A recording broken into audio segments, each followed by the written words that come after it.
আসসালামু আলাইকুম। আমরা এই ভিডিওতে দেখব যে একটা প্রবলেম সলভ আমাদের যে ইফ এলস কন্ডিশনের যে সিরিজটা আছে, প্রবলেম সলভিং যে সিরিজটা আছে, সেই সিরিজের 7 নম্বর প্রবলেম সলিউশন ভিডিও এটা। তো আমরা এই ভিডিওতে যে প্রবলেমটা সলভ করব সেটা হচ্ছে write a C program to check whether a character is alphabet or not. মানে আমি ইউজারের কাছ থেকে একটা ইনপুট নিব, সেই ইনপুটটা এবিসিডি হতে পারে বা 1 2 3 হতে পারে বা ইউজার যে কোনো কিছু আমাকে দিতে পারে। সেটা কি আলফাবেট নাকি? আলফাবেট বলতে আমি বুঝাচ্ছি সেটা কি এ থেকে জেড নাকি, সেটা বড় হাতের হোক বা ছোট হাতের হোক। তো সেই প্রবলেমের সলিউশনটা আমি করব। তো আমাকে যেহেতু ইউজারের কাছ থেকে ক্যারেক্টার টাইপের একটা ইনপুট নিতে হবে, তাই এখানে কিন্তু আমি আর ইন্টিজারটা ব্যবহার করতে পারবো না, সেখানে আমাকে CHAR মানে ক্যারেক্টারটা ব্যবহার করতে হবে। তো ক্যারেক্টার হিসেবে আমি এখানে কি বলতে পারি, একটা ভ্যারিয়েবলের নামটা কি দিতে পারি? ভ্যারিয়েবলের নাম যে কোনো কিছু হতে পারে, যেমন ধরেন একটা ইনপুট, ডিরেক্টলি ভ্যারিয়েবলের নাম ইনপুটই হোক, শেষ। ভ্যারিয়েবলের নাম ইনপুট, ইনপুট দিবে, ভ্যারিয়েবলের নামও ইনপুট। ওকে, তাহলে আমি এখানে ইউজারকে বলবো এন্টার এনিথিং। আপনি যে কোনো কিছু দিতে পারেন, এন্টার এনিথিং। আপনার মন চায় আপনি অ্যালফাবেট দেন, আপনার মন চায় আপনি নাম্বার দেন, যা খুশি তাই দেন। ওকে, স্ক্যানএফ। তো স্ক্যানএফ পার্সেন্টেজ কি ডি নাকি সি? পার্সেন্টেজ অবশ্যই সি। তাহলে যেহেতু আমরা পার্সেন্টেজ সি দিতেছি, তাহলে একটা সুন্দর ভ্যারিয়েবল দিই, CHARACTER, ক্যারেক্টার। একটা সুন্দর ভ্যারিয়েবল দিই, তাহলে ইউজারকে বুঝতে সুবিধা হবে, কারণ যেহেতু আমরা এখানে ক্যারেক্টারটাই ব্যবহার করতেছি, তো আমরা আশা করতেছি ইউজারটা ক্যারেক্টারই দিবে, সো ভ্যারিয়েবলের নামটা আমি ক্যারেক্টারই দিলাম। ওকে, তাহলে এখানে আমি যেই ইউজারের কাছ থেকে যেই ইনপুটটা পাবো সেটা আমি কার মধ্যে রাখবো? ক্যারেক্টারের মধ্যে রাখবো। ভালো কথা। এখন আসি মেইন কাহিনীতে। এই প্রবলেমটা আমি দুইভাবে সলভ করতে পারি। একটা হচ্ছে আস্কি ভ্যালু দিয়ে, আরেকটা হচ্ছে ডিরেক্টলি এ থেকে জেড দিয়ে। সেটা হচ্ছে ইফ এলস কন্ডিশন লিখলে আপনি বুঝতে পারবেন। যেহেতু আস্কি ভ্যালুটা অনেকের কাছে একটু কঠিন মনে হয়, বা একটা প্রবলেম যে খুব ইজিলিভাবে যেটা সলভ করা যায়, যেহেতু আমাকে এই প্রবলেমে কোনো কন্ডিশন বলে দেয় না যে তোমাকে আস্কি ভ্যালু দিয়ে এটা সলভ করতে হবে, তো সেই ক্ষেত্রে আমি কি করতে পারি? আমি খুব ইজি ওয়েটাই ব্যবহার করতে পারি। যদিও আস্কি ভ্যালু যে ভিডিও টিউটোরিয়ালটা, যে আস্কি ভ্যালু কি বা আস্কি ভ্যালু মাথায় দেয় না খায়, সেই ভিডিও টিউটোরিয়ালটাও এই সিরিজের মধ্যে আছে, তুমি অবশ্যই দেখে নিয়েছো। তো যেহেতু আমি এখানে আস্কি ভ্যালু নিয়ে সলভ করব না, তো সেহেতু আর আস্কি ভ্যালু বললাম না। ওকে, এখন ইউজারের কাছ থেকে যেটা আমি ক্যারেক্টারটা নিচ্ছি সেটা কি আলফাবেট কিনা সেটা চেক করার সবচেয়ে ইজিয়েস্ট ওয়ে হচ্ছে, যদি ক্যারেক্টার ইকুয়াল টু না, যদি ক্যারেক্টার গ্রেটার দেন ইকুয়াল কি হয়?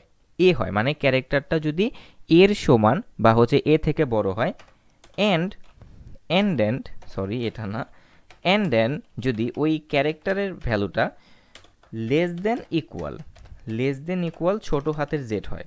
ওকে, তাহলে এখানে কি, যদি তুমি ইউজারের কাছ থেকে যখন আমি ইনপুটটা নিব, যদি ইউজার আমাকে ছোট হাতের এ থেকে ছোট হাতের জেড পর্যন্ত যে কোনো কিছু দেখ, এ থেকে জেড পর্যন্ত, তাহলে সেটা কি হবে? ক্যারেক্টার হবে। তাহলে সেটা কি হবে? ক্যারেক্টার হবে। এইটা হচ্ছে আমাদের একটা কন্ডিশন। তাহলে এটাকে আমি একটা ব্র্যাকেটের মধ্যে রেখে দিই। আরেকটা কন্ডিশন আমাদের আছে। আরেকটা কন্ডিশন কি, এন্ড দেন ইউজার যদি আমাকে বড় হাতের ক্যারেক্টার দিতে পারে, তাহলে গ্রেটার দেন ইকুয়াল কি হবে? গ্রেটার দেন ইকুয়াল ক্যাপিটাল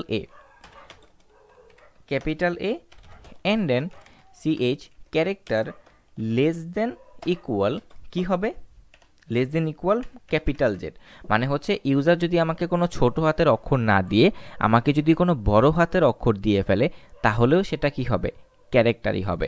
তাহলে এত বড় কন্ডিশনটা যদি সত্য হয়, আমি একটু ছোট করলাম, আপনার দেখতে মেবি একটু অসুবিধা হতে পারে, একটু জুম করে দেখে নেবেন, যে ক্যারেক্টারটা যদি ছোট হাতের এ থেকে ছোট হাতের জেড পর্যন্ত হয়, এবং যদি ক্যারেক্টারটা বড় হাতের এ থেকে ছোট হাতের জেড পর্যন্ত হয়, এই পুরো কন্ডিশনটা যদি সে ম্যাচ করে যায়, তাহলেই সে কি হতে পারবে? একটা আলফাবেট হতে পারবে। নয়তো সে কি হবে?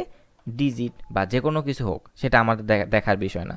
যদি এই কন্ডিশনটা ম্যাচ করে সে, তাহলে আমি তাকে বলতে পারবো যে প্রিন্ট অফ, তুমি যে ইনপুটটা দিয়েছো মানে হচ্ছে পার্সেন্টেজ সি ইজ আলফাবেট, বিইটি আলফাবেট। আর এখানে পার্সেন্টেজ সি এর মধ্যে কি বসবে? CHA, মানে যেটা ইউজার ইনপুট হিসেবে দিয়েছে। আর যদি এই কন্ডিশনের সাথে ম্যাচ করে, যদি এই কন্ডিশনের সাথে ম্যাচ না করে, তাহলে আমি কি বলতে পারি? যে printf printf percentage C is not alphabet. Percentage C is not কি আলফাবেট। এখন এই পার্সেন্টেজ সি এর জায়গায় কি বসবে? অবভিয়াসলি ক্যারেক্টারটা বসবে। শেষ, আমাদের রিটার্ন জিরো তো আগে থেকে লেখা আছে, আমরা কোডটা রান করি। ওকে, আমরা এখানে প্রথমে রংটা দেব 5। 5 is not alphabet, 5 is not alphabet. এবার আমরা একটা বড় আমরা একটা স্মল দিই এ। এ ও wait, A is not alphabet, what? A is alphabet. Okay, something missing here. Okay, এখানে ক্যারেক্টারটা আছে। আচ্ছা, কি মিস্টেক হয়েছে আমি দেখতেছি। আচ্ছা, এখানে আমি যে মিস্টেকটা করেছি সেটা হচ্ছে যে আমি এখানে একটা কন্ডিশন দিলাম ছোট হাতের জন্য, আর এখানে আরেকটা কন্ডিশন ছিল আমার বড় হাতের জন্য। এর মাঝখানে আমি কি দিয়েছি? এন্ড এন্ড, মানে হচ্ছে এই দুইটা কন্ডিশনই ট্রু হতে হবে না। আমাদের কন্ডিশনটা হচ্ছে যে কোনো একটা ট্রু হলেই হবে, মানে সেটা ছোট হাতের হোক বা বড় হাতের হোক, ইউজার যে কোনো একটা ইনপুট দিলেই সেটা কি হবে? আলফাবেট হবে। এখন আমরা কোডটা রান করি। I am so sorry. Okay, আর প্রোগ্রামিংয়ে সিরিজ বানালে টুকটাক হতেই পারে। ওকে, তাহলে কি হলো? A is alphabet. এবার আমরা ছোট হাতের দিই, এ ইজ আলফাবেট। তো আশা করি জিনিসটা বুঝতে পেরেছেন। আমার এইখানে ছোট একটা মিস্টেক হয়েছিল।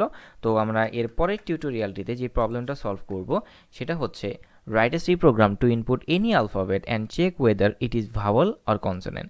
মানে হচ্ছে আমরা ইউজারের কাছ থেকে একটা আলফাবেট নিব, সেই আলফাবেটটা কি ভাওয়াল নাকি কনসোনেন্ট সেটা আমি ইউজারকে বলে দিব। তো আশা করি এই প্রবলেমটা বুঝতে পেরেছেন। আল্লাহ হাফেজ।